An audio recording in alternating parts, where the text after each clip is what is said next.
Hello ಎಲ್ಲರಿಗೂ ನಮಸ್ಕಾರ. Welcome back to my channel. ನಾನು ಜ್ಯೋತಿ. ಹಾಗೆಯೇ ಇವತ್ತು ಒಂದು ಸೋಮವಾರ ಬೆಳಗ್ಗೆಯಿಂದ ನಾನು ವಿಡಿಯೋನ ಮಾಡ್ತಾ ಇದ್ದೀನಿ. ಸೊ ಬೆಳಗ್ಗೆ ಎದ್ದ ತಕ್ಷಣ ಮನೆ ಕೆಲಸ ಎಲ್ಲ ಮುಗಿಸಿ ಈಗ ಹೊರಗಡೆ ರಂಗೋಲಿ ಹಾಕೋಣ ಅಂತೇಳಿ ರಂಗೋಲಿನ ಹಾಕೋತಾ ಇದ್ದೀನಿ. ಸಿಂಪಲ್ ಆಗಿನೇ ಇವತ್ತು ರಂಗೋಲಿನ ಹಾಕ್ತಾ ಇದ್ದೀನಿ. ಫಸ್ಟಿಗೆ ಇಲ್ಲಿ ಹೊಸ್ಲು ಮೇಲೆ ರಂಗೋಲಿನ ಹಾಕ್ಕೊಂಡೆ. ಸೊ ಹೊಸ್ಲು ಮೇಲೂ ಕೂಡ ರಂಗೋಲಿ ಹಾಕಿದಾಗ ತುಂಬಾ ಚೆನ್ನಾಗಿ ಕಾಣಿಸುತ್ತೆ. ಅದಕ್ಕಾಗಿ ಫಸ್ಟ್ ಈ ಥರ ಹೊಸ್ಲು ಮೇಲೆ ರಂಗೋಲಿನ ಹಾಕ್ಕೊಂಡು ಕೆಳಗಡೆ ಒಂದು ಬಾರ್ಡರ್ ರಂಗೋಲಿ ಕೂಡ ಹಾಕಿ ಕೆಳಗಡೆ ಒಂದು ಚಿಕ್ಕದಾಗಿ ಒಂದು ರಂಗೋಲಿನ ಹಾಕ್ಕೊಂಡೆ. ಆ್ಯಂಡ್ ರಂಗೋಲಿ ಹಾಕಿದ ಮೇಲೆ ನಾನು ಸ್ವಲ್ಪ ಕೆಮ್ಮಣ್ಣು ರಂಗೋಲಿಲಿ ಕೂಡ ಹೈಲೈಟ್ ಮಾಡೋಕ್ಕೆ ಅಂತ ಹೇಳಿ ಕೆಮ್ಮಣ್ಣಲ್ಲೂ ಕೂಡ ಫಿಲ್ ಮಾಡ್ಕೋತೀನಿ. ಅದು ಹೈಲೈಟ್ ಆಗಿ ತುಂಬಾ ಚೆನ್ನಾಗಿ ಕಾಣಿಸುತ್ತೆ. ಹಾಗೆಯೇ ಇವತ್ತಿನ ವ್ಲಾಗಲ್ಲಿ ನಾನು ಒಂದು ಸಿಂಪಲ್ ಆಗಿ ಮಾಡ್ಕೊಳ್ಳುವಂತಹ ದಾಲ್ ರೆಸಿಪಿ ಕೂಡ ತೋರಿಸ್ತಾ ಇದ್ದೀನಿ. ಹಾಗೆಯೇ ಅದ್ರ ಜೊತೆಗೇ ಬೇಬಿ ಕಾರ್ನ್ 65 ಕೂಡ ತೋರಿಸ್ತಾ ಇದ್ದೀನಿ. ಎರಡೂ ಕೂಡ ತುಂಬಾ ರುಚಿಯಾಗಿ ಬಂದಿತ್ತು. ಹಾಗೆಯೇ ಅವೆರಡೂ ರೆಸಿಪಿ ಕೂಡ ಈ ವ್ಲಾಗಲ್ಲಿ ಶೇರ್ ಮಾಡ್ತಾ ಇದ್ದೀನಿ. ಸೊ ಈಗ ಬೇಗ ಬೇಗ ಎಲ್ಲ ಕೆಲಸಗಳನ್ನ ಮುಗಿಸ್ಕೊಂಡ್ಬಿಡೋಣ ಅಂತೇಳಿ ಬೇಗ ಬೇಗ ಕೆಲಸಗಳನ್ನ ಮುಗಿಸ್ಕೊತಾ ಇದ್ದೆ. ಸೊ ನೋಡ್ತಾ ಇರ್ಬೋದು ಇಲ್ಲಿ ಸ್ವಲ್ಪ ಕೆಮ್ಮಣ್ಣು ರಂಗೋಲಿ ಹಾಕಿದ್ಮೇಲೆ ಎಷ್ಟು ಹೈಲೈಟಾಗಿ ಕಾಣಿಸ್ತಾ ಇದೆ ಅಂತ ಹೇಳಿ. ತುಂಬ ಜನ ಈ ಥರ ರಂಗೋಲಿಗಳನ್ನ ಹಾಕೋದನ್ನ ನಾನು ನೋಡಿದ್ದೀನಿ. ತುಂಬಾ ಚೆನ್ನಾಗಿ ಬರುತ್ತೆ. ಸೊ ಅದಕ್ಕಾಗಿ ಆದಷ್ಟು ರಂಗೋಲಿ ಹಾಕಿದಾಗ ಈ ಥರ ಕೆಮ್ಮಣ್ಣಿಂದ ಫಿಲ್ ಮಾಡ್ಕೊಳ್ಳಿ, ತುಂಬ ಹೈಲೈಟಾಗಿ. ಸೊ ತುಂಬಾ ಚೆನ್ನಾಗಿ ಕಾಣಿಸುತ್ತೆ. ಹಾಗೆಯೇ ಬೆಳಗಿನ ಬ್ರೇಕ್ಫಾಸ್ಟ್ಗೆ ಇವತ್ತು ನಾನು ಹಣ್ಣುಗಳಲ್ಲಿ ಜ್ಯೂಸ್ ಮಾಡ್ಕೋತಾ ಇದ್ದೀನಿ. ಯಾವಾಗಲೂ ಕೂಡ ಬೆಳಗ್ಗೆ ಟೈಮ್ ಈ ಥರ ಜ್ಯೂಸನ್ನ ಮಾಡ್ಕೊಂಡು ಕುಡ್ಕೊಂಡು ಬಿಡ್ತೀನಿ. ಬ್ರೇಕ್ಫಾಸ್ಟ್ಗೆ ಏನೇನೂ ಮಾಡೋಕ್ಕೆ ಹೋಗಲ್ಲ. ಪಾಪುಗೆ ಸಪ್ರೇಟಾಗಿ ರಾಗಿ ಸರಿ ಆಗಿರ್ಬೋದು ಅಥವಾ ಅಕ್ಕಿ ಸರಿ ಆಗಿರ್ಬೋದು, ಏನು ಬೇಕು ಅವನಿಗೆ ಅದನ್ನು ಮಾಡಿ ತಿನ್ನಿಸ್ಬಿಡ್ತೀನಿ. ನನಗೆ ಬರೀ ಈ ಥರ ಜ್ಯೂಸ್ ಆಗಿರಲಿ, ಮಿಲ್ಕ್ ಶೇಕ್ ಆಗಿರಲಿ ಈ ಥರ ಮಾಡ್ಕೊಂಡು ಬಿಡ್ತೀನಿ. ಜಾಸ್ತಿ ಥರ ಜ್ಯೂಸನ್ನೇ ಜಾಸ್ತಿ ಮಾಡ್ಕೋತಾ ಇರ್ತೀನಿ. ಇವತ್ತು ಆ್ಯಪಲ್ ಹಾಗೆಯೇ ದಾಳಿಂಬೆ ಹಣ್ಣಿಂದ ಜ್ಯೂಸನ್ನ ಮಾಡ್ತಾಯಿದ್ದೀನಿ. ಒಂದು 2 ಆ್ಯಪಲ್ ಕಟ್ ಮಾಡಿ ಹಾಕಿದ್ದೀನಿ. ಹಾಗೆಯೇ ಒಂದು ದಾಳಿಂಬೆ ಹಣ್ಣನ್ನ ಈ ಥರ ಬಿಡಿಸ್ಕೊಂಡು ಅದನ್ನು ಕೂಡ ಸೇರಿಸ್ಕೊತಾ ಇದ್ದೀನಿ.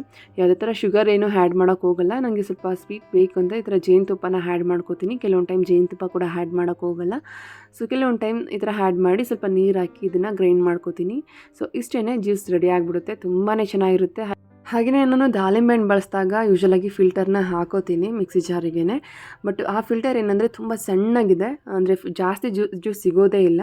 ಅದಕ್ಕಾಗಿ ನಾನು ಫಿಲ್ಟರ್ನ ತೆಗೆದು ಡೈರೆಕ್ಟಾಗಿ ಅದನ್ನು ಗ್ರೈಂಡ್ ಮಾಡ್ಕೋತಾ ಇದ್ದೀನಿ. ಈ ಥರ ಇನ್ನೊಂದು ಫಿಲ್ಟರ್ನ ನಾನು ಮನೇಲಿ ಇಟ್ಕೊಂಡಿದ್ದಿಲ್ಲ. ಆ ಫಿಲ್ಟರಿಂದ ಸ್ವಲ್ಪ ಈ ಥರ ಫಿಲ್ಟರ್ ಮಾಡಿಕೊಂಡು ಜ್ಯೂಸನ್ನ ರೆಡಿ ಮಾಡ್ಕೋತೀನಿ. ದಾಳಿಂಬೆ ಬೀಜಗಳಿರುತ್ತಲ್ಲ, ಬಾಯಿಗೆ ಸಿಕ್ಕಿದಾಗ ಅಷ್ಟಾಗಿ ಚೆನ್ನಾಗಿರೋದಿಲ್ಲ ಅಂತ ಹೇಳಿ ಈ ಥರ ಮಾಡ್ಕೋತೀನಿ. ಕೆಲವೊಂದು ಟೈಮ್ ಪಾಪು ಕೂಡ ಜ್ಯೂಸನ್ನ ಕುಡಿಯೋದ್ರಿಂದ ಅವನಿಗೆ ಈ ಥರ ಇದ್ದಾಗ ಅಷ್ಟಾಗಿ ಇಷ್ಟಪಟ್ಟು ಕುಡಿಯೋಲ್ಲ. ಅದಕ್ಕಾಗಿ ಈ ಥರ ಫಿಲ್ಟರ್ನ ಮಾಡಿ ನಾನು ಜ್ಯೂಸನ್ನ ರೆಡಿ ಮಾಡ್ಕೋತೀನಿ. ಸೊ ತುಂಬಾ ಚೆನ್ನಾಗಿ ಬಂತು. ಸೊ ಆ್ಯಪಲ್ ಬದಲಿಗೆ ನಾವು ಸ್ಟ್ರಾಬೆರಿ ಆಗಿರ್ಬೋದು, ಯಾವುದೇ ಹಣ್ಣುಗಳನ್ನ ನಾವು ಬಳಸ್ಕೋಬೋದು. ಸೊ ಹಣ್ಣುಗಳ ಜ್ಯೂಸ್ ಕುಡಿಯೋದ್ರಿಂದ ತುಂಬಾ ಒಳ್ಳೆಯದು. ಆ್ಯಂಡ್ ವೆಯ್ಟ್ ಲಾಸ್ ಮಾಡ್ತಿದ್ರೆ ಅಂದರೆ ಒಳ್ಳೆ ಬ್ರೇಕ್ಫಾಸ್ಟ್ ಅಂತಲೇ ಕೂಡ ಹೇಳ್ಬೋದು. ಸೊ ಬೆಳಗಿನ ಬ್ರೇಕ್ಫಾಸ್ಟ್ ಈ ಥರ ಇತ್ತು.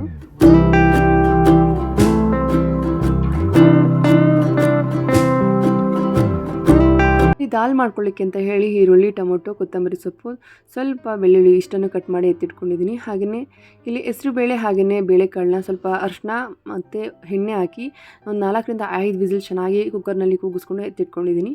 ಇನ್ನು ಈ ಕಡೆ ದಾಲ್ಗೆ ಒಗ್ಗರಣೆ ಹಾಕಲಿಕ್ಕೆ ಅಂತ ಹೇಳಿ ರೆಡಿ ಮಾಡ್ಕೋತಾ ಇದ್ದೀನಿ. ಅದಕ್ಕೆ ಇಲ್ಲಿ ಒಂದು ಪ್ಯಾನ್ನ ಬಿಸಿ ಮಾಡೋದಕ್ಕೆ ಇಟ್ಕೊಂಡಿದ್ದೀನಿ. ಇವತ್ತು ನಾರ್ಮಲಾಗಿ ಮಣ್ಣಿನ ಪ್ಯಾನ್ನೇ ಯೂಸ್ ಮಾಡ್ತಾ ಇದ್ದೀನಿ. ಈಗ ಸ್ವಲ್ಪ ಸಮ್ಮರ್ ಇದೆ ಅಲ್ವಾ, ಸೊ ಆದಷ್ಟು ಮಣ್ಣಿನ ಪಾತ್ರೆಗಳನ್ನ ಯೂಸ್ ಮಾಡಿದರೆ ದೇಹಕ್ಕೆ ತಂಪು ಅಂತ ಹೇಳಿ. ಹಾಗೆಯೇ ಅದಕ್ಕೆ ಒಂದು 2 ಟೇಬಲ್ ಸ್ಪೂನಷ್ಟು ಎಣ್ಣೆನ ಹಾಕ್ಕೊಂಡಿದ್ದೀನಿ. ಒಂದು ಅರ್ಧ ಟೇಬಲ್ ಸ್ಪೂನಷ್ಟು ಸಾಸಿವೆ, ಹಾಗೆಯೇ 1-2 ಒಣಗಿದ ಮೆಣಸಿನ್ಕಾಯಿ ಕೂಡ ಹಾಕ್ಕೊಂಡು ಅದನ್ನು ಸ್ವಲ್ಪ ಚೆನ್ನಾಗಿ ಈ ಥರ ಫ್ರೈ ಮಾಡಿಕೊಂಡೆ. ಸೊ ಆದಷ್ಟು ಮಡಿಕೆಗಳನ್ನ ಈ ಟೈಮಲ್ಲಿ ಯೂಸ್ ಮಾಡಿ, ದೇಹಕ್ಕೆ ತುಂಬಾ ಒಳ್ಳೆಯದು. ಹಾಗೆಯೇ ಒಂದು ಸ್ವಲ್ಪ ಕಟ್ ಮಾಡಿದಂತಹ ಬೆಳ್ಳುಳ್ಳಿ ಕೂಡ ಹಾಕ್ಕೊಂಡು ಬೆಳ್ಳುಳ್ಳಿ ಸ್ವಲ್ಪ ಚೆನ್ನಾಗಿ ಫ್ರೈ ಆಗೋವರೆಗೂ ಕೂಡ ಎಣ್ಣೆಯಲ್ಲಿ ಹುರ್ಕೋತೀನಿ. ಎಣ್ಣೆಯಲ್ಲಿ ಬೆಳ್ಳುಳ್ಳಿ ಹುರ್ಕೊಂಡು ತಿನ್ನೋದ್ರಿಂದ ತುಂಬ ಚೆನ್ನಾಗಿ ರುಚಿ ಕೊಡುತ್ತೆ. ಹಾಗೆಯೇ ಒಂದು ಈರುಳ್ಳಿನ ಸಣ್ಣದಾಗಿ ಕಟ್ ಮಾಡ್ಕೊಂಡಿದ್ದೆ, ಅದನ್ನು ಕೂಡ ಹಾಕ್ಕೊಂಡು ಈರುಳ್ಳಿ ಚೆನ್ನಾಗಿ ಕಲರ್ ಫ್ರೈ ಆಗೋವರೆಗೂ ಕೂಡ ಚೆನ್ನಾಗಿ ಈ ಥರ ರೋಸ್ಟ್ ಮಾಡ್ಕೋತಾ ಬರ್ತೀನಿ. ಹಾಗೆಯೇ ನಾನಲ್ಲಿ ಮಣ್ಣಿನ ಪಾತ್ರೆ ಯೂಸ್ ಮಾಡ್ತಾ ಇರೋದ್ರಿಂದ ಆದಷ್ಟು ಲೋ ಫ್ಲೇಮಲ್ಲಿ ಇಟ್ಟು ಇದನ್ನೆಲ್ಲ ಫ್ರೈ ಮಾಡ್ಕೋತಾ ಇದ್ದೀನಿ. ಹಾಗೆಯೇ ಕಟ್ ಮಾಡ್ಕೊಂಡಂಥ ಟೊಮೊಟೊ ಕೂಡ ಹಾಕ್ಕೊಂಡು ಟೊಮೊಟೊ ಕೂಡ ಎಣ್ಣೆಯಲ್ಲಿ ಚೆನ್ನಾಗಿ ಫ್ರೈ ಆಗೋವರೆಗೂ ಫ್ರೈ ಮಾಡಿಕೊಂಡೆ. ಹಾಗೆಯೇ ಮನೆಯಲ್ಲೇ ಮಾಡಿದಂತಹ ಸಾಂಬಾರು ಪೌಡರ್ ಕೂಡ ಒಂದು 2 ಟೇಬಲ್ ಸ್ಪೂನಷ್ಟು ಹಾಕ್ಕೊಂಡು ಎಣ್ಣೆಯಲ್ಲಿ ಅದನ್ನು ಕೂಡ ರೋಸ್ಟ್ ಮಾಡಿಕೊಂಡೆ. ಸೊ ಇದು ಸೀಕ್ರೆಟ್ ಅಂತಲೇ ಹೇಳ್ಬೋದು. ಎಣ್ಣೆಯಲ್ಲಿ ಆದಷ್ಟು ಈ ಥರ ಸಾಂಬಾರು ಪುಡಿನ ಹುರ್ಕೊಂಡು ನಾವು ಸಾಂಬಾರು ಮಾಡೋದ್ರಿಂದ ಸೊ ಟೇಸ್ಟ್ ಅಂತೂ ತುಂಬಾ ಚೆನ್ನಾಗಿ ಬರುತ್ತೆ. ಅದರಲ್ಲೂ ದಾಲ್ನ ಒಮ್ಮೆ ಈ ಥರ ಮಾಡಿ ನೋಡಿ, ಖಂಡಿತವಾಗ್ಲೂ ತುಂಬ ಇಷ್ಟಪಡ್ತೀರಾ. ಹಾಗೆಯೇ ಈ ಕಡೆ ಏನು ಬೇಳೆಕಾಳು ಹಾಗೆಯೇ ಹಸಿರು ಬೇಳೆನೇ ಬೇಯಿಸ್ಕೊಂಡಿದೆ, ಅದನ್ನು ಸ್ವಲ್ಪ ಚೆನ್ನಾಗಿ ಸ್ಮ್ಯಾಶ್ ಮಾಡ್ಕೊಂಡು ಅದನ್ನು ಕೂಡ ಈಗ ಹುರಿದಿಟ್ಕೊಂಡಂತಹ ಮಸಾಲೆಗೆ ಸೇರಿಸ್ಕೊತಾ ಇದ್ದೀನಿ. ಸೊ ಇಷ್ಟೇ, ತುಂಬಾ ಸಿಂಪಲ್ಲಾಗಿ ಸಾಂಬಾರನ್ನ ಮಾಡ್ಕೋಬೋದು, ತುಂಬಾ ರುಚಿಯಾಗಿರುತ್ತೆ. ಅನ್ನಕ್ಕಲ್ಲದೆ ನಾವು ಚಪಾತಿಗಾಗಿರ್ಬೋದು, ಮುದ್ದೆಗಾಗಿರ್ಬೋದು ಈ ಸಾರನ್ನ ಸರ್ವ್ ಮಾಡ್ಕೋಬೋದು. ಸೊ ಹಾಗೆಯೇ ಈಗ ರುಚಿಗೆ ತಕ್ಕಷ್ಟು ಉಪ್ಪು ಹಾಗೆಯೇ ಕೊತ್ತಂಬರಿ ಸೊಪ್ಪನ್ನ ಹಾಕ್ಕೊಂಡು ಚೆನ್ನಾಗಿ ಒಂದು 2 ನಿಮಿಷ ಇದನ್ನು ಲಿಡ್ನ ಕ್ಲೋಸ್ ಮಾಡಿ ಬೇಯೋದಕ್ಕೆ ಬಿಟ್ಬಿಡ್ತೀನಿ. ಈ ಸಾಂಬಾರನ್ನ ಒಂದು 5 ನಿಮಿಷಕ್ಕೆಲ್ಲ ರೆಡಿ ಆಗಿಬಿಡುತ್ತೆ. ಸೊ ಬೇಗನೆ ಮಾಡ್ಕೋಬೋದು. ಸೊ ಅರ್ಜೆಂಟಲ್ಲಿ ಸಾಂಬಾರನ್ನ ಮಾಡ್ಕೋಬೇಕಂದ್ರೆ ಈ ಸಾಂಬಾರನ್ನ ನಾವು ಮಾಡ್ಕೋಬೋದು. ಸೊ ಹಾಗೆಯೇ ಈಗ ಲಿಡ್ನ ಕ್ಲೋಸ್ ಮಾಡಿ ಒಂದು 2 ನಿಮಿಷ ಬೇಯೋದಕ್ಕೆ ಬಿಟ್ಬಿಡ್ತೀನಿ. ಸೊ ಇದು ಬೇಯೋಷ್ಟ್ರೊಳಗಡೆ ಈ ಕಡೆ ಪಾತ್ರೆ ಕೂಡ ಎಲ್ಲ ಇರುತ್ತಲ್ಲ ಅದನ್ನೆಲ್ಲ ವಾಶ್ ಮಾಡ್ಕೊಂಡ್ಬಿಡೋಣ ಅಂತೇಳಿ ಪಾತ್ರೆ ಎಲ್ಲ ವಾಶ್ ಮಾಡ್ಕೊತಾ ಇದ್ದೀನಿ. ಯಾವಾಗಲೂ ಕೂಡ ನಾನು ಇದೇ ಥರನೇ ಅಡುಗೆ ಮಾಡಬೇಕಾದ್ರೆ ಕೆಲಸಗಳನ್ನ ಮುಗಿಸ್ಕೊಳ್ಳೋಕ್ಕೆ ಟ್ರೈ ಮಾಡ್ತೀನಿ. ಸೊ ಈ ಥರ ಮಾಡ್ಕೊಳ್ಳೋದ್ರಿಂದ ಟೈಮ್ ಕೂಡ ಸೇವ್ ಆಗುತ್ತೆ, ಹಾಗೆಯೇ ಕೆಲಸ ಕೂಡ ಬೇಗ ಬೇಗ ಮುಗಿದೋಗುತ್ತೆ. ಸೊ ಅದಕ್ಕಾಗಿ ನಾನು ಯಾವಾಗಲೂ ಕೂಡ ಅಡುಗೆ ಮಾಡ್ತಾನೆ ಈ ಥರ ಏನು ಕಿಚನಲ್ಲೆಲ್ಲ ಏನೆಲ್ಲ ಕೆಲಸ ಇರುತ್ತೋ ಅದನ್ನೆಲ್ಲ ಆದಷ್ಟು ಮುಗಿಸ್ಕೊಳ್ಳೋಕ್ಕೆ ಟ್ರೈ ಮಾಡ್ತೀನಿ. ಸೊ ಈ ಥರ ಮಾಡ್ಕೊಳ್ಳೋದ್ರಿಂದ ಹೆವಿ ಕೆಲಸ ಇದೆ ಅಂತ ನಮಗೆ ಅನಿಸೋದಿಲ್ಲ. ತುಂಬಾ ಟೈಮ್ ಸೇವ್ ಆಗುತ್ತೆ. ಸೊ ಅದಾದಮೇಲೆ ಇರುವಂಥ ಟೈಮ್ಗಳಲ್ಲಿ ಬೇರೆ ಕೆಲಸಗಳನ್ನ ನಾವು ಆರಾಮಾಗಿ ಮಾಡ್ಕೋಬೋದು. ನಾನು ಯಾವಾಗಲೂ ಇದೇ ಥರನೇ ಕೆಲಸಗಳನ್ನ ಮುಗಿಸ್ಕೊತೀನಿ. ಸೊ ಅದಕ್ಕಾಗಿ ನಾನು ಇದನ್ನು ಶೇರ್ ಮಾಡಿಕೊಂಡೆ. ಸೊ ಹಾಗೆಯೇ ಈ ಕಡೆ ಪಾತ್ರೆ ಎಲ್ಲ ವಾಶ್ ಮಾಡಿ ಸಿಂಕ್ ಕೂಡ ಕ್ಲೀನ್ ಮಾಡಿಕೊಂಡೆ. ಅಷ್ಟರಲ್ಲಿ ಸಾಂಬಾರು ಕೂಡ ಚೆನ್ನಾಗಿ ಈ ಥರ ಕುದ್ದು ಬೆಂದಿತ್ತು. ಕಂಪ್ಲೀಟಾಗಿ ಸಾಂಬಾರು ರೆಡಿ ಆಗಿತ್ತು. ನನಗೆ ಗೊತ್ತಿರೋ ಥರ ಒಂದು 2-3 ಥರ ದಾಲ್ನ ನಾನು ಮಾಡ್ಕೋತೀನಿ. ಅದರಲ್ಲಿ ಈ ದಾಲ್ ಕೂಡ ಒಂದು. ಆ್ಯಂಡ್ ತುಂಬ ಜನ ತುಂಬ ಥರ ದಾಲ್ಗಳನ್ನ ಮಾಡ್ತಾ ಇರ್ತಾರೆ. ಈ ಥರ ದಾಲ್ನ ನೀವು ಕೂಡ ಮಾಡಿದರೆ ನನಗೆ ಕಮೆಂಟ್ ಮಾಡಿ ತಿಳಿಸಿ, ನಾವು ಇದೇ ಥರನೇ ಮಾಡೋದು ಅಂತ ಹೇಳಿ. ಆ್ಯಂಡ್ ಈಗ ಸಾಂಬಾರು ಕೂಡ ರೆಡಿ ಆಯಿತು. ಸೊ ಈಗ ಸಾಂಬಾರು ರೆಡಿ ಆದ ತಕ್ಷಣ ಪಾಪುಗೆ ಇವಾಗ ಊಟ ಮಾಡಿಸ್ಬಿಡೋಣ ಅಂತೇಳಿ ಸೊ ಊಟನ ನಾನು ಅವನಿಗೆ ಮಾಡಿಸ್ಕೊಂಡೆ. ಅವನಿಗೆ ದಾಲ್ ಅಂದರೆ ತುಂಬಾ ಇಷ್ಟಪಡ್ತಾನೆ. ಬೇಳೆಕಾಳಾಗಿರ್ಬೋದು ಅಥವಾ ಉಪ್ಪು ಆಗಿರ್ಬೋದು ತುಂಬ ಇಷ್ಟಪಡ್ತಾನೆ. ಸೊ ಅದಕ್ಕಾಗಿ ಜಾಸ್ತಿ ಥರ ಸಾಂಬಾರುಗಳನ್ನ ನಾನು ಮನೇಲಿ ಮಾಡ್ತಾನೆ ಇರ್ತೀನಿ. ಅದ್ರ ಜೊತೆ ಸ್ವಲ್ಪ ತುಪ್ಪ ಕೂಡ ಹಾಕ್ಕೊಂಡೆ. ತುಪ್ಪ ಹಾಕ್ಕೊಂಡ್ರೆ ಇನ್ನೂ ತುಂಬ ಚೆನ್ನಾಗಿರುತ್ತೆ. ಅದಕ್ಕಾಗಿ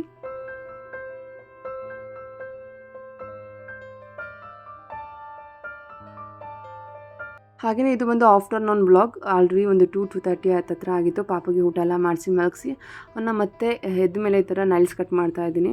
ಸೊ ಅವನಿಗೆ ಸ್ವಲ್ಪ ಜಾಸ್ತಿ ನೈಲ್ಸ್ ಬೆಳೆದುಕೊಳ್ತಾನೆ ಇರುತ್ತೆ. ಅದಕ್ಕಾಗಿ ಅವನಿಗೆ ನೈಲ್ಸ್ ಎಲ್ಲ ಕಟ್ ಮಾಡಿಬಿಡೋಣ ಅಂತೇಳಿ ಕಟ್ ಮಾಡ್ತಾ ಇದ್ದೀನಿ. ಸೊ ಹೊರಗಡೆ ಈ ಥರ ಬಾಲ್ಕನಿ ಹತ್ರ ಕುಣಿಸ್ಕೊಂಡು ಕಟ್ ಮಾಡ್ತಾ ಇದ್ದೆ. ಸೊ ಹೊರಗಡೆ ಬಾಲ್ಕನಿ ಹತ್ರ ಕುಡಿಸ್ಕೊಂಡ್ರೆ ಅವನು ಸೈಲೆಂಟಾಗಿರ್ತಾನೆ, ಇಲ್ಲಾಂದರೆ ಸ್ವಲ್ಪ ಹಠ ಮಾಡ್ತಾನೆ ಕಟ್ ಮಾಡಿಸ್ಕೊಳ್ಳೋಕ್ಕೆ. ಸೊ ಅದಕ್ಕಾಗಿ ಈ ಥರ ಕುಡಿಸ್ಕೊಂಡು ಅವನನ್ನು ನೈಲ್ ಕಟ್ ಮಾಡ್ತಾ ಇದ್ದೀನಿ. ಹೊರಗಡೆ ಏನಾದರೂ ವೆಹಿಕಲ್ ಎಲ್ಲ ಹೋಗ್ತಾ ಇರುತ್ತಲ್ಲ, ಸೊ ಅದನ್ನೆಲ್ಲ ನೋಡ್ಕೊಂಡು ಆರಾಮಾಗಿರ್ತಾನೆ. ನನಗೆ ಅವನಿಗೆ ನೈಲ್ಸ್ ಕಟ್ ಮಾಡಬೇಕಂದ್ರೆ ಸ್ವಲ್ಪ ಭಯ ಆಗುತ್ತೆ. ಸೊ ಲಾಸ್ಟ್ ಟೈಮ್ ಕೂಡ ಕಟ್ ಮಾಡೋಕ್ಕೆ ಹೋಗಿ ಸ್ವಲ್ಪ ಬ್ಲೀಡಿಂಗ್ ಆಗಿಬಿಟ್ಟಿತ್ತು. ಸೊ ಅದಕ್ಕಾಗಿ ಸ್ವಲ್ಪ ಭಯ ಆಗುತ್ತೆ.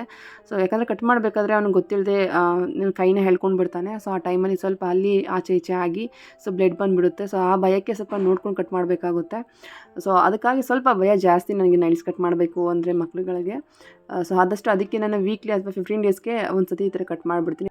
ಹಾಗೆಯೇ ಈವ್ನಿಂಗ್ ಟೀ ಟೈಮ್ಗೆ ಒಂದು ಸ್ನ್ಯಾಕ್ಸ್ ರೆಸಿಪಿನ ಮಾಡ್ಕೊಂಡು ಬಿಡೋಣ ಅಂತೇಳಿ ಮಾಡ್ಕೋತಾ ಇದ್ದೀನಿ. ಸೊ ಬೇಬಿ ಕಾರ್ನ್ ಇತ್ತು, ಸರಿ ಆಯಿತು ಇದರಲ್ಲಿ ಒಂದು 65 ಥರ ಮಾಡ್ಕೊಂಡು ಬಿಡೋಣ ಅಂತೇಳಿ ಮಾಡ್ತಾಯಿದ್ದೀನಿ. ಆ ರೆಸಿಪಿನ ಕ್ವಿಕ್ಕಾಗಿ ತೋರಿಸ್ಬಿಡ್ತೀನಿ. ತುಂಬಾ ಈಸಿಯಾಗಿ ಬೇಗನೆ ಮಾಡ್ಕೋಬೋದು. ಟೀ ಟೈಮ್ಗೆ ಕಾಫಿ ಟೈಮ್ಗೆ ಒಳ್ಳೆ ಸ್ನ್ಯಾಕ್ಸ್ ಅಂತಲೇ ಹೇಳ್ಬೋದು. ಫಸ್ಟಿಗೆ ನಾನಿಲ್ಲಿ ಬೇಬಿ ಕಾರ್ನ್ನ ಎಷ್ಟು ಬೇಕೋ ಅಷ್ಟನ್ನೆಲ್ಲ ತೊಗೊಂಡು ಈಗ ಕಟ್ ಮಾಡ್ಕೋತಾ ಇದ್ದೀನಿ. ಈ ಥರ ಉದ್ದಕ್ಕೆ ಕಟ್ ಮಾಡಿಕೊಂಡು ನಮ್ಗೆ ಯಾವುದು ಸೈಜಲ್ಲಿ ಬೇಕೋ ಅಷ್ಟು ಸೈಜಲ್ಲಿ ಕಟ್ ಮಾಡ್ಕೋಬೋದು. ನಾನು ತಂದಾಗಲೇ ವಾಶ್ ಮಾಡಿ ಎತ್ತಿಟ್ಕೊಂಡಿದ್ದೆ. ಸೊ ಅದಕ್ಕಾಗಿ ಈಗ ವಾಶ್ ಏನು ಮಾಡೋಕ್ಕೆ ಹೋಗ್ತಿಲ್ಲ. ನೀರಲ್ಲಿ ಕೂಡ ಬಾಯ್ಲ್ ಮಾಡೋದಿರುತ್ತಲ್ಲ, ಅದಕ್ಕಾಗಿ ನಾನು ಈಗ ವಾಶ್ ಏನು ಮಾಡ್ತಾಯಿಲ್ಲ, ಡೈರೆಕ್ಟಾಗಿ ನೀರಿಗೆ ಬೇಯಿಸೋದಕ್ಕೆ ಹಾಕ್ಬಿಡ್ತೀನಿ. ಸೊ ಫಸ್ಟಿಗೆ ನಾನೀಗ ಬೇಬಿ ಕಾರ್ನೆಲ್ಲ ಒಂದು 3 ಸ್ಲೈಸ್ ಆಗಿ ಕಟ್ ಮಾಡ್ಕೋತಾ ಇದ್ದೀನಿ. ಈ ಥರ ನಮಗೆ ಏನಾದರೂ ಇನ್ನೂ ಸ್ವಲ್ಪ ಉದ್ದಕ್ಕೆ ಬೇಕು ಅಂದರೆ ನಾವು ಇದಕ್ಕೆ ಕಟ್ ಮಾಡ್ಕೋಬೋದು. ನಾನು ಸ್ವಲ್ಪ ಸಣ್ಣದಾಗಿನೇ ಕಟ್ ಮಾಡ್ತಾಯಿದ್ದೀನಿ. ಪಾಪು ಕೂಡ ತಿನ್ನೋದ್ರಿಂದ ಸ್ವಲ್ಪ ಚಿಕ್ಕದಾಗೆ ಕಟ್ ಮಾಡಿಕೊಂಡು ಇದನ್ನು ಈಗ ಬೇಬಿ ಕಾರ್ನ್ನ ರೆಡಿ ಮಾಡಿಕೊಂಡೆ. ಫಸ್ಟಿಗೆ ನಾನಿಲ್ಲಿ ನೀರನ್ನು ಚೆನ್ನಾಗಿ ಕಾಯಿಸ್ಕೊಳ್ಳೋಕ್ಕೆ ಇಟ್ಕೋತಾ ಇದ್ದೀನಿ. ಸೊ ಅದಕ್ಕೆ 1 ಟೇಬಲ್ ಸ್ಪೂನಷ್ಟು ಎಣ್ಣೆ ಹಾಗೆಯೇ ಸ್ವಲ್ಪ ಉಪ್ಪನ್ನು ಹಾಕ್ಕೊಂಡು ಚೆನ್ನಾಗಿ ನೀರು ಕಾಯೋದಕ್ಕೆ ಬಿಟ್ಕೋತೀನಿ. ಈಗ ಜಾಸ್ತಿ ಬೇಯಿಸುವಂಥ ಅವಶ್ಯಕತೆ ಏನು ಇರೋದಿಲ್ಲ. ಒಂದು 2-3 ನಿಮಿಷ ಚೆನ್ನಾಗಿ ಬಾಯ್ಲ್ ಮಾಡಿಕೊಂಡ್ರೆ ಸಾಕು. ಸೊ ಕಾರ್ನ್ ಬೇಗ ಬೆಂದೋಗ್ಬಿಡುತ್ತೆ. ಅದರಲ್ಲೂ ತುಂಬ ಎಳೆದಿರುತ್ತಲ್ವ, ಜಾಸ್ತಿ ಬೇಯಿಸ್ಕೊಳ್ಳಬಾರ್ದು. ಸೊ ಅದಕ್ಕಾಗಿ ಒಂದು 2-3 ನಿಮಿಷ ಚೆನ್ನಾಗಿ ಈ ಥರ ನೀರು ಚೆನ್ನಾಗಿ ಕುದ್ದು ಬಂದಮೇಲೆ ಚೆನ್ನಾಗಿ ಒಂದು 2-3 ನಿಮಿಷ ಈ ಥರ ಮಿಕ್ಸ್ ಮಾಡಿಕೊಂಡು ಚೆನ್ನಾಗಿ ಬಾಯ್ಲ್ ಮಾಡಿಕೊಂಡೆ. ಸೊ ಬಾಯ್ಲ್ ಮಾಡ್ಕೊಂಡ ನಂತರ ಅದನ್ನ ಸಪ್ರೇಟ್ ಮಾಡ್ಕೋಬೇಕಾಗುತ್ತೆ. ಸೊ ಸಪ್ರೇಟ್ ಮಾಡಿಕೊಂಡು ನೀರೇನಿದೆ ಅದನ್ನ ನೀರು ಕಂಪ್ಲೀಟಾಗಿ ಡ್ರೈ ಮಾಡ್ಕೋಬೇಕಾಗುತ್ತೆ. ಈಗ ಒಂದು 2-3 ನಿಮಿಷ ಚೆನ್ನಾಗಿ ಬಾಯ್ಲ್ ಆಗಿದ ನಂತರ ನಾನೀಗ ಸ್ಟವ್ನ ಆಫ್ ಮಾಡಿಕೊಂಡು ಸೊ ಕಾರ್ನೆಲ್ಲ ಸಪ್ರೇಟಾಗಿ ತೊಗೋತಾ ಇದ್ದೀನಿ. ನೀರು ಸ್ವಲ್ಪನೂ ಕೂಡ ಇರಬಾರ್ದು. ಸೊ ಎಣ್ಣೆಯಲ್ಲಿ ನಾವು ಫ್ರೈ ಮಾಡೋದ್ರಿಂದ ನೀರಿದ್ದರೆ ಸೊ ಸಿಡಿಯುವಂಥ ಚಾನ್ಸಸ್ ಜಾಸ್ತಿ ಇರುತ್ತೆ. ಅದಕ್ಕಾಗಿ ಹಾಗೆಯೇ ಇನ್ನೊಂದು ಬೌಲಿಗೆ ನಾನು ಇಲ್ಲಿ ಒಂದು 4 ಟೇಬಲ್ ಸ್ಪೂನಷ್ಟು ಮೈದಾ ಹಿಟ್ಟನ್ನು ಹಾಕೋತಾ ಇದ್ದೀನಿ. ಇಲ್ಲಿ ನಾನು ಚಿಕ್ಕ ಸ್ಪೂನನ್ನು ಯೂಸ್ ಮಾಡಿದ್ದೀನಿ, ಅದಕ್ಕಾಗಿ ನಾನು ಆ ಅಳತೆಯಲ್ಲಿ ಹೇಳ್ತಾ ಇದ್ದೀನಿ.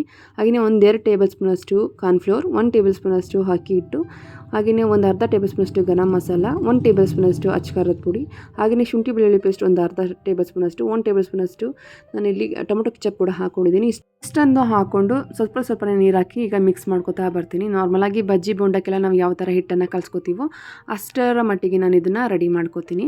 ಸೊ ಇಲ್ಲಿ ನೋಡ್ತಾ ಇರ್ಬೋದು ಸ್ವಲ್ಪನೇ ನೀರು ಹಾಕ್ಕೊಂಡು ಈಗ ನೀಟಾಗಿ ನಾನು ಈ ಹಿಟ್ಟನ್ನ ರೆಡಿ ಮಾಡ್ಕೋತಾ ಇದ್ದೀನಿ. ಹಿಟ್ಟು ಸ್ವಲ್ಪ ಒಂದು 5 ನಿಮಿಷ ಚೆನ್ನಾಗಿ ನೆನೆಯೋದಕ್ಕೆ ಬಿಡಬೇಕಾಗುತ್ತೆ. ಸೊ ಅದಕ್ಕಾಗಿ ಫಸ್ಟೇ ನಾನೀಗ ಮಿಕ್ಸ್ ಮಾಡಿ ಇದನ್ನು ಎತ್ತಿಟ್ಕೋತಾ ಇದ್ದೀನಿ. ಸೊ ನಾರ್ಮಲಾಗಿ ನೀವು ಈ ಕಾರ್ನ ಬೇಯೋದಕ್ಕೆ ಹಾಕ್ತಿರಲ್ಲ, ಅದಕ್ಕೂ ಮುಂಚೆ ಇದನ್ನು ಮಾಡಿಟ್ಕೊಂಡ್ಬಿಟ್ರೆ ಸೊ ತುಂಬಾ ಒಳ್ಳೆಯದು. ಅಷ್ಟರೊಳಗೆ ಆಲ್ರೆಡಿ ನೆಂದಿರುತ್ತೆ ಹಿಟ್ಟು, ಆವಾಗ ನೀವು ಬೇಗನೆ ನೀವು ಇದನ್ನ ಮಾಡ್ಕೋಬೋದು. ಹಾಗೆಯೇ ಈ ಕಡೆ ನೀರನ್ನೆಲ್ಲ ಚೆನ್ನಾಗಿ ಡ್ರೈ ಆಗಿದ ನಂತರ ಕಾರ್ನು ಕೂಡ ಹಾಕ್ಕೊಂಡು ನೀಟಾಗಿ ಮಿಕ್ಸ್ ಮಾಡಿಕೊಂಡೆ. ಹಿಟ್ಟೇನಾದರೂ ತೆಳ್ಳಗಾಗಿದೆ ಅಂದರೆ ಇನ್ನೊಂದು ಸ್ವಲ್ಪ ಮೈದಾ ಹಿಟ್ಟನ್ನು ಹಾಕಿ ಮಿಕ್ಸ್ ಮಾಡ್ಕೊಳ್ಳಿ. ಸೊ ನೋಡ್ತಾ ಇರ್ಬೋದು, ಕಾರ್ನ್ಗೆ ಕಂಪ್ಲೀಟಾಗಿ ಹಿಟ್ಟು ಈ ಥರ ಕೋಟಿಂಗ್ ಚೆನ್ನಾಗಿ ಬಂದಿರಬೇಕು. ಸೊ ಆ ಥರ ಬಂದಿದ್ರಷ್ಟೇ ತುಂಬ ಚೆನ್ನಾಗಿರುತ್ತೆ. ಇಲ್ಲಿ ನಂದು ಸ್ವಲ್ಪ ತೆಳ್ಳಗಾಯಿತು, ನಾನು ಮತ್ತೆ ಹಿಟ್ಟನ್ನೇನು ಹಾಕೊಳ್ಳೋಕೆ ಹೋಗಲಿಲ್ಲ, ಡೈರೆಕ್ಟಾಗಿ ಇದನ್ನೇ ಹಾಕ್ಕೊಂಡೆ. ಇದನ್ನೇ ಮಿಕ್ಸ್ ಮಾಡಿದ ನಂತರ ಒಂದು 2 ನಿಮಿಷ ಇದನ್ನು ಅದೇ ಥರ ಬಿಟ್ಟು ಮತ್ತೆ ನಾನು ಎಣ್ಣೆಲ್ಲಿ ಹಾಕಿ ಚೆನ್ನಾಗಿ ಫ್ರೈ ಮಾಡ್ಕೊಂಡು ಬಿಡ್ತೀನಿ. ಸೊ ಹಾಗೆಯೇ ಈಗ ಎಣ್ಣೆನ ಕೂಡ ಕಾಯೋದಕ್ಕೆ ಇಟ್ಕೊಂಡಿದ್ದೀನಿ. ಸೊ ಎಣ್ಣೆ ಕಾದ ನಂತರ ಆ ಕಡೆ ಟಿಶ್ಯೂ ಪೇಪರ್ನ ಹಾಕಿ ಸ್ವಲ್ಪ ಪ್ಲೇಟ್ ಕೂಡ ರೆಡಿ ಮಾಡಿ ಎತ್ತಿಟ್ಕೊಂಡಿದ್ದೀನಿ. ಹಾಗೆಯೇ ಈಗ ಕಾದಿರುವಂತಹ ಎಣ್ಣೆಗೆ ಬೇಬಿ ಕಾರ್ನ ಒಂದಾಗಿನೇ ಈ ಥರ ಹಾಕೋತಾ ಇದ್ದೀನಿ.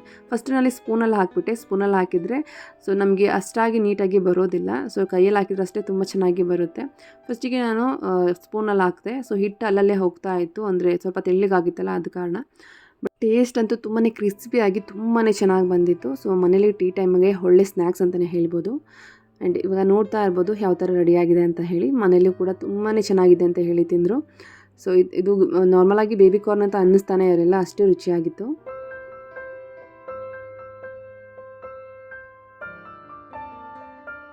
ಲಾಸ್ಟ್ ಒಂದು ವಿಡಿಯೋದಲ್ಲಿ ನಿಮಗೆ ತೋರಿಸಿದೆ ನಾನು ಪಾಟ್ ಮ್ಯಾಟ್ನ ಈ ಥರ ಕೈಯಲ್ಲೇ ಹಾಕ್ತಾ ಇದ್ದೀನಿ ಅಂತ ಹೇಳಿ.